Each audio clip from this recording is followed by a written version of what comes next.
to know about my family is we're Disney fanatics. We love it, we live it, we breathe it. We go down there for a week in December, and we go to Universal Studios for 2 days, which is not a part of Disney, but we go to Disney, but we also go to Universal Studios.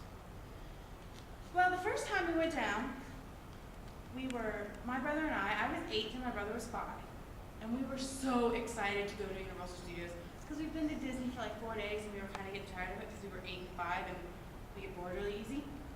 So we get there, and we are so excited to ride 2 rides, the King Kong ride and Jaws.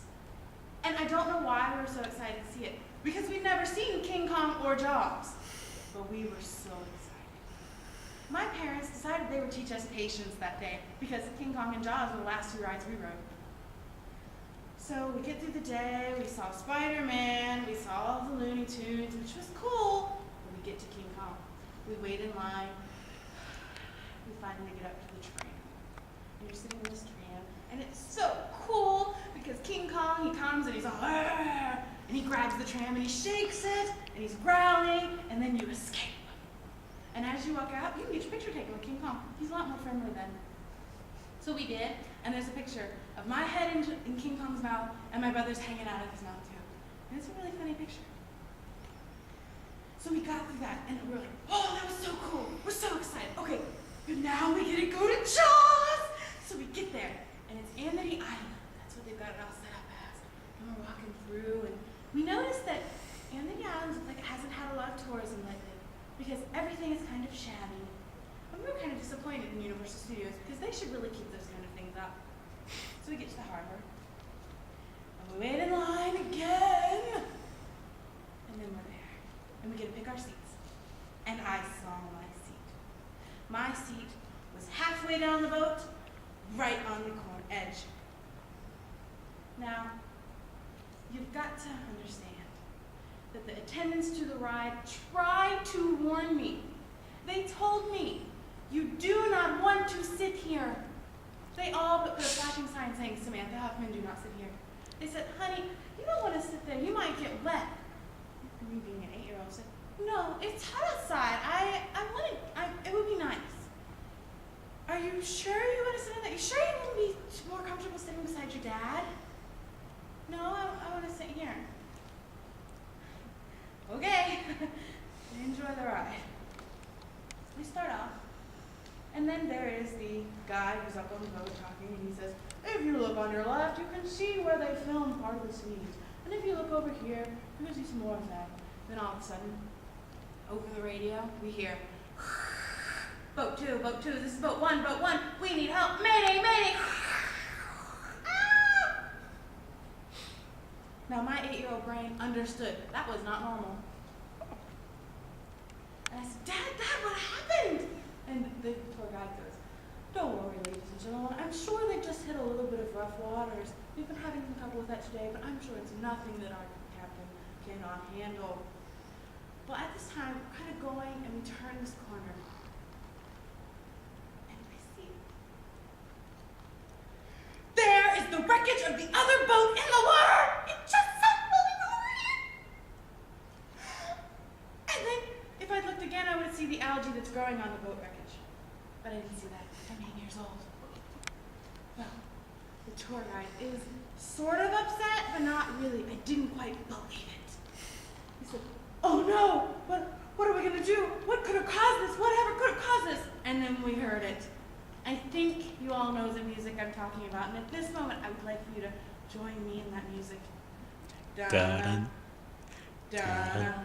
And being 8 years old, I didn't realize what that music meant. I couldn't understand why everyone around me looked like they were kind of getting antsy and getting nervous about what was going to happen. So I was just looking at the water. And then all of a sudden, on the direct side that I'm sitting on right by the water, I mean right here's the water. I see it over there. There's this tiny little gray triangle. And it's getting bigger as it comes towards me. And as I turn to ask my dad, hey Dad, what's that fin? When I turn back, everyone is screaming, and now I know why. Because right here in front of my face, maybe this far away, is this huge, big, gaping mouth going. And I screamed and crawled over my dad, my mom, and almost mother before my dad grabbed me into the water on the other side and pulled me back down and sat me down. I'm telling you guys, I was going to swim away. I spent the rest of the ride like this and this in my mother's lap, freaking out. But this tour guide, man, he was a great tour guide because he had a flare gun. I'm not sure why, but he had this flare gun, so he was going to take down Jaws. So don't worry, folks, I've got this. And he aimed, and he fired, and he missed.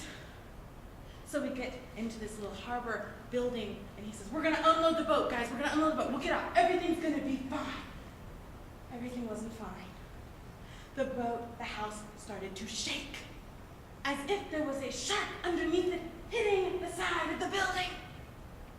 And he said, well, come on, start the boat. We got to get out of here. It's going to cave in.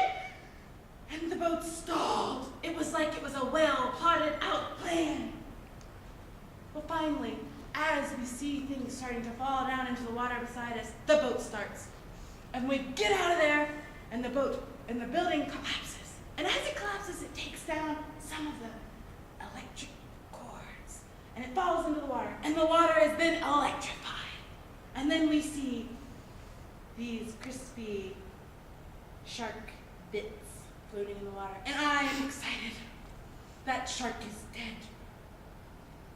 But then they said he wasn't alone in that water. And then we pulled into the thing. And they let us get off. And do you know what they did then? They put other people in that boat and started the tour all over again. I couldn't believe it. I looked at my mom and I said, Mom, Disney would never do this. So we went home. After me being properly traumatized, went back to where we were staying, which was with my Aunt May, who was a wonderful woman. She was my jolly friend. We were like this. I was spending the night in her room. She was back from that old school era where you had 2 twin beds in the room.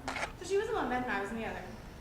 At this point, I am reliving my terror because it's time to go to bed. And I have decided that unless I have the covers pulled up to here, Aunt May was old. So the house had to have been at least 150 degrees because it was in the summer, so she had to turn the air conditioning on. So I'm like this with a cover and I'm sweating and dying and I still can't get to sleep. And my Aunt May, being the kind woman she was, decides she'll play some music for me so I can get to sleep. And she says, you know what, Sam, I will play some good Christian hymns for you. That'll help you get to sleep. And I said, okay. So she puts this tape in the tape player. She was kind of old school.